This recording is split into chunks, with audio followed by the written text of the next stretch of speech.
Començar amb una jornada de sensibilització, diguéssim fa 7 anys, que s'anomenava Llums i ombres del conflicte colombià.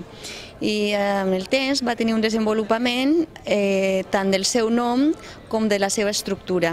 I en algun moment, fa 5 anys, vam arribar a aquest nom de diàspora que ens venia molt de gust perquè diàspora vol dir moviment i moviment vol dir vida. El que no té moviment a l'univers no està viu. Ens preocupa una mica la gent que passa una mica de tot, no perquè sigui dolenta, sinó moltes vegades per falta d'informació o d'aquest petit punt que estimuli i es produeixi una sensibilització, una reflexió.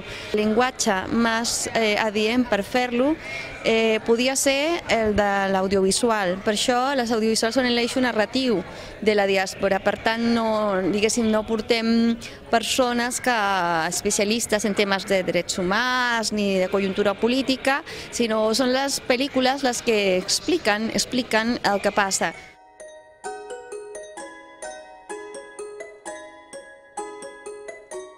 El missatge que té la diàspora és que tots som responsables del que passa al món, per acció o per omissió.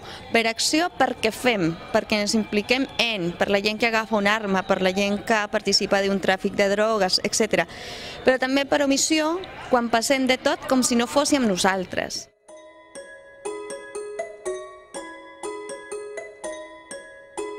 La diàspora continuarà tenint aquest punt de naixement a Colòmbia, un segon punt d'empenta, diguéssim, a nivell de Barcelona i a partir d'aquí una projecció més global. Això que s'està passant no és només una crisi econòmica, és una crisi d'un model, que té a veure amb una crisi d'un model econòmic, però també una crisi d'un model humà.